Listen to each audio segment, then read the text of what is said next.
Hi everyone, Jim here. Welcome to Mystery and Mayhem. So as you all know, it is Occult Detective October and we're a week in. And I haven't really been doing as much reading as I would have liked. I probably overextended myself just a little bit this month. I've been doing a group read with a few other booktubers reading William Thackeray's Vanity Fair. And this is a huge book. You know, I've been trying to give Vanity Fair and Occult Detective October equal time this last week, and I meant to get a video up a couple days ago, but I didn't get a chance, but this should remedy that. I just wanted to talk a little bit about what I have been reading this last week and what I will be reading this week. Last week, I read stories from this book, Fighters of Fear. Now again, because I did overextend myself, I didn't finish the whole book, but I did get quite a few stories done in this book. And reading the earlier stories, it kind of struck me that a lot of them weren't really occult stories. So the first few stories I read in this book were very good. I mean, the ones I read were by Sheridan Le Fanu, Arthur Machen, Annabella Keneally, L.T. Mead and Robert Eustace, Ian H. Heron, Alan Upward, Robert W. Chambers, William Hope Hodgson, Victor Rousseau, Max Rutenberg, and there's a lot of famous names in there, and they were really enjoyable stories, but not all of them had occult instances in them. Like a lot of these detectives were more debunkers than occult detectives. There was only a couple out of those few that I read that actually had any occult undertones to them. And I don't know about you, but if I read an occult detective story, I kind of want something supernatural going on in the story. But that being said, they were still very enjoyable, and I still have a lot to go. I'm going to try to read them this month, but I still, you know, I have a lot to read this month too.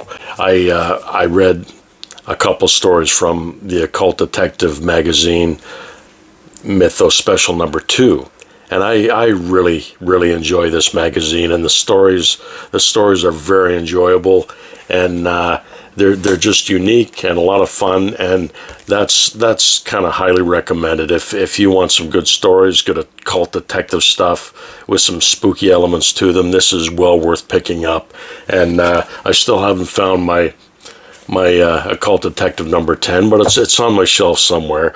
But yeah, I'm going to try to finish that off this month as well. And again, I'm probably being a little too optimistic. I started to read this one this week for the second prompt, post 1960. I mean, obviously it's Sherlock Holmes, so the story takes place pre 1960, but it was written post 1960. It's a recent book by James Lovegrove, and this is part of a series.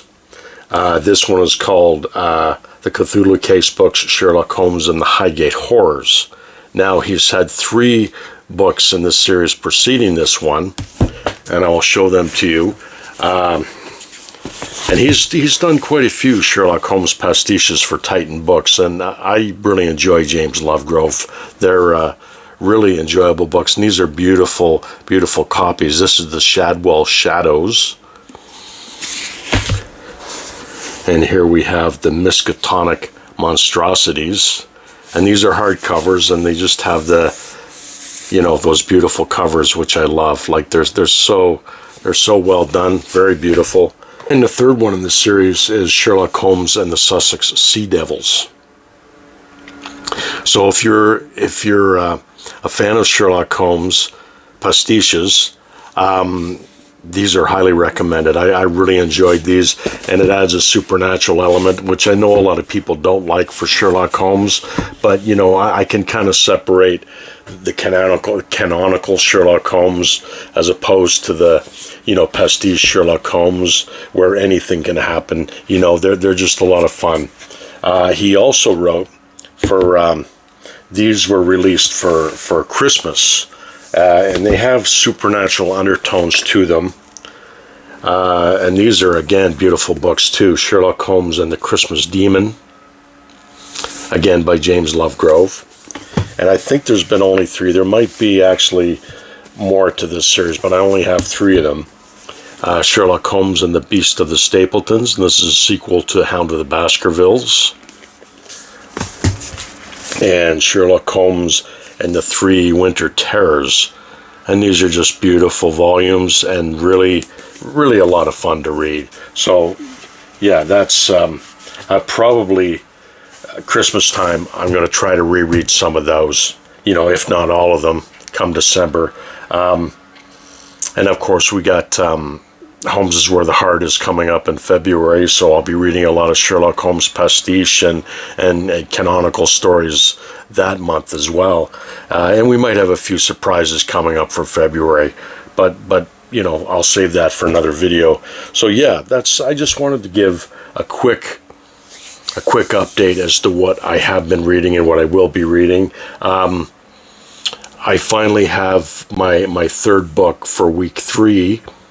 And the prompt is to read an occult detective story with a diverse character or written by a diverse author. And I'll put the cover up here beside me, and this looks incredible. And I want to thank Dave Brzezinski for arranging that for me. I'm really looking forward to reading this one. It looks like it's going to be a lot of fun, and I will tell you a little bit more about it on week 3, the wrap-up of week 3, and let you know what I thought about it. I'll do a quick review of it and let you know a little bit more about it. So yeah, that was just a real quick update. I just I meant to do a video on the weekend, and I didn't get around to it, and I thought, yeah, I better get one up today, and I will get a video up probably the end of this week or this weekend. And yeah, Thanksgiving, Canadian Thanksgiving is this weekend. So any of my Canadian viewers out there, I want to wish you a happy Thanksgiving. I hope you're all prepared for it, and you get to spend time with your family. Yeah, so that's it for me. I will talk to you guys soon, and I'll update you on what's going on with me. So you guys take care, and I'll talk to you soon. Keep reading.